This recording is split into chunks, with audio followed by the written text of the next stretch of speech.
हैं। ये देखिए छोटे माइक पर कब से जगत मामा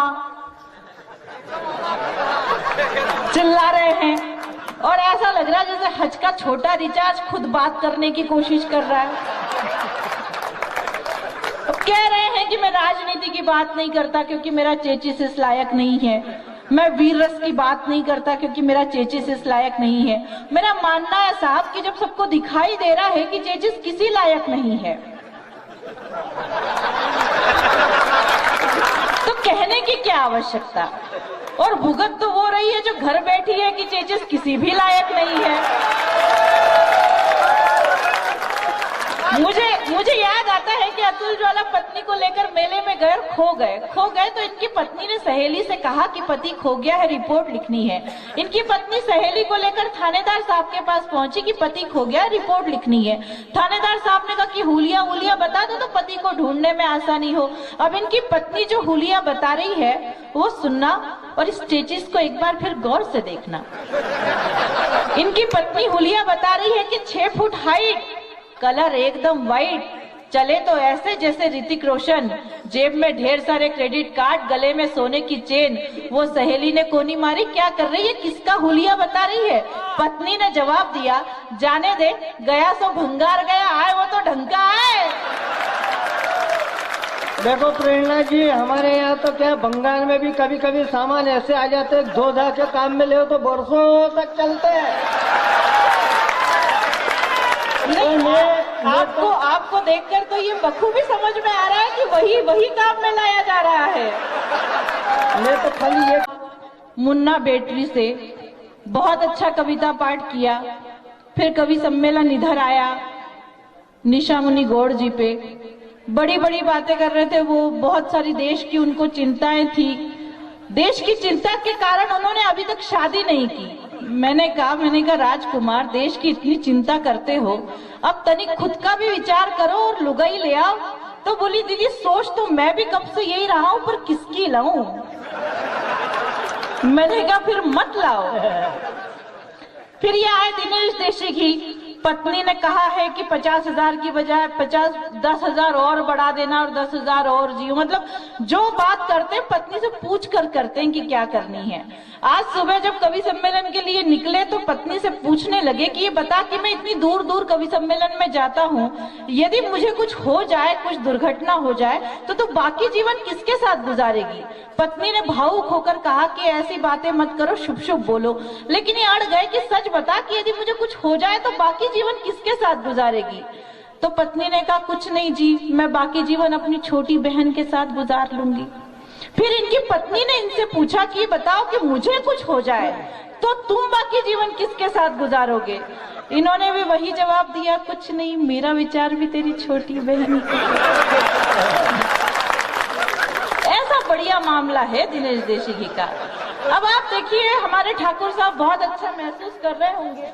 अच्छा पड़ोस उठकर चला गया। देखिए मतलब ठाकुर साहब का प्रभाव देखिए आप।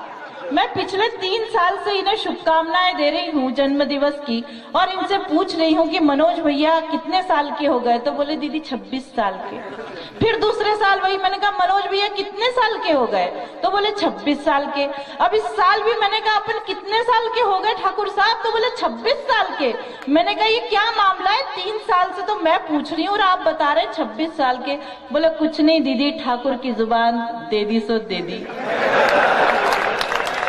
इतना बढ़िया मामला है। अब ये वो पड़ोस उठकर चला गया है।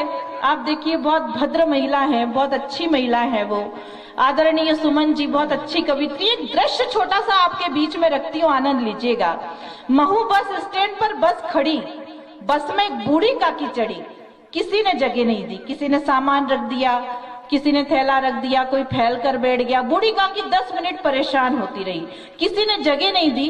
तो ड्राइवर को दया आई, ड्राइवर ने कहा कि काकी आजा, बोनट पर बैठ जा। बोनट पर बिठा दिया। अब बस चली और बस में आदरणीय सुमन जी चढ़ी। अब दृश्य परिवर्तित हो गया। किसी ने थैला हटा दिया, कोई सिमट कर बैठ गया, मैडम इधर बैठ जाइए, मैडम इधर जगह इधर आ जाइए। लेकिन सुमन जी भद्र महिला, इन्होंने मना कर दिया कि मैं खड़े खड़े यात्रा कर लूंगी, किसी के पास नहीं बैठूंगी। लेकिन देखिए साहब गुस्सा कैसे उबाल खाता है। 10 मिनट तक ये सारा दृश्य जब बूढ़ी काकी देखती रही तो अब की बार बूढ़ी काकी के अंदर का उबाल फूटा और काकी जोर से चिल्लाई, बैठ जा बेटी बैठ जा, 10-20 साल बाद तुझे भी बोनट पे ही बैठना है। तो क्या है कि बढ़िया। आइए प्रारंभ करते। चाचा जी मैं आपसे ही शुरुआत करना चाहती हूँ। कुछ बातें आपने सुनी है, मैं परिणाम तक ले जाऊंगी, लेकिन शर्त इतनी है कि आपकी तालियां लय के साथ उठेंगी और कहाँ आहा का ठेका लगाना है। आप जानते हैं दूर दूर तक कवि सम्मेलन सुनने जाते हैं। सुनिएगा कि कैसे बैठे हैं चाचा जी कि चाची जी भी खींचेंगी चाचा जी के कान। इसको ऐसे नहीं सुनते सत्यनारायण जी की कथा की तरह। हाँ, इसमें तालियों की लय चाहिए होती है, तालियों का कीर्तन चाहिए होता है कि चाचा जी भी खींचेंगे चाची जी भी खींचेंगी चाचा जी के कान। घर जाकर होगा अभी नागरिक सम्मान, कवित्री देख रहे हैं। ये आहा का ठेका लगेगा यहाँ। अब आ गई बात समझ में। आदरणीय बहुत अच्छे बैठे हैं आप, बिल्कुल चांद चमक रहा है आपके चेहरे पे, भगवान कसम। और ये चांद तभी चमकता है जब 2 महिलाएं एक पुरुष के जीवन में उसके सर पे हाथ फेरती हैं। एक उसकी माँ और एक उसकी पत्नी। जब माँ हाथ फेरती है तो बाल बढ़ते हैं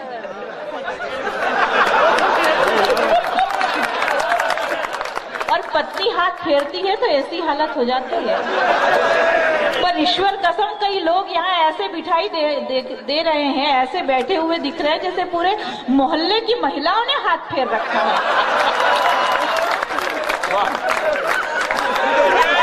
तब प्रारंभ करती हूँ। सुनिएगा, और ऐसे ही आपकी तालियों की लय आनी चाहिए।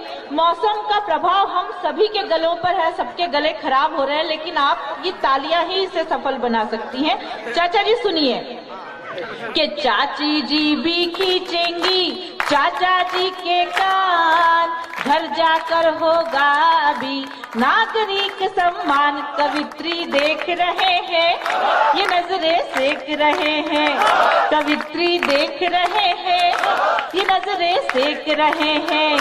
और प्रेम रतन धन पा गए बूढ़े और जवान।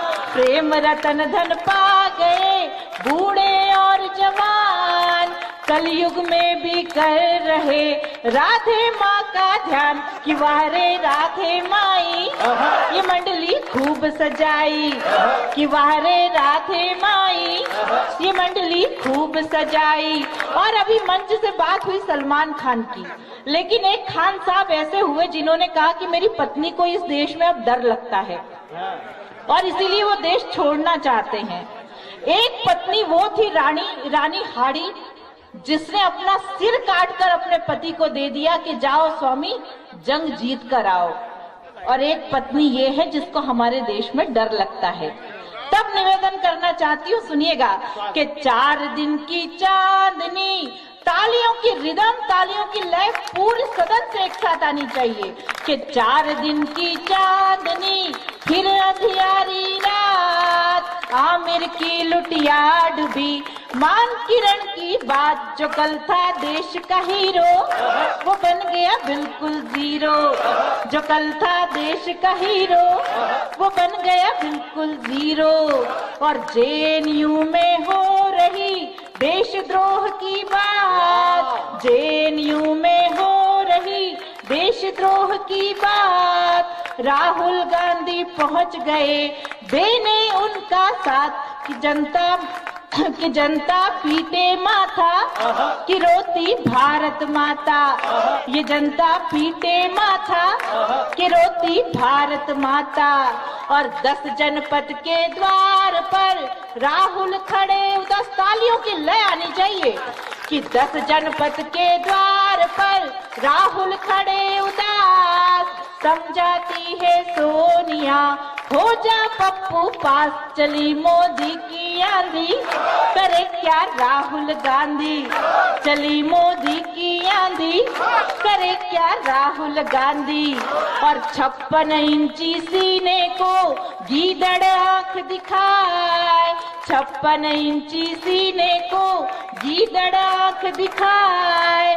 अच्छे दिनों मोदी जी कहो कहाँ से आए, कि छोड़ो अब लाचारी, युद्ध की करो तैयारी। कि छोड़ो अब लाचारी, युद्ध की करो तैयारी। आंदोलन समाप्त। एक बार जोरदार तालियां बजाकर बताइए कि आप मुझे सुन रहे हैं। केजरी ये झाड़ू वाला, ऐसे थोड़ी। अब तालियां उठनी चाहिए। आपके मन की बात और नई बात करना चाहती हूँ। केजरी ये झाड़ू वाला करता है गड़बड़ झाला। केजरी ये झाड़ू वाला करता है गड़बड़ झाला। केजरी ने ले ली सबकी जान, हाय रे समस्या की दुकान। केजरी ये झाड़ू वाला करता है गड़बड़ झाला। केजरी ने ले ली सबकी जान, हाय रे समस्या की दुकान। आया है देखो कैसे मोदी पे वार लेके, बिहारी लालू जी की अखियों का प्यार लेके। धरने पे बैठे ये तो पूरी सरकार लेके, धरने पे बैठे ये तो दिल्ली सरकार लेके। चेला ये अन्ना वाला लगता गिरगिट की खाला। चेला ये अन्ना वाला लगता गिरगिट की खाला। गिरगिट ने ले ली सबकी जान, हाय रे समस्या की दुकान। केजरी ये झाड़ू वाला करता है गड़बड़ झाला।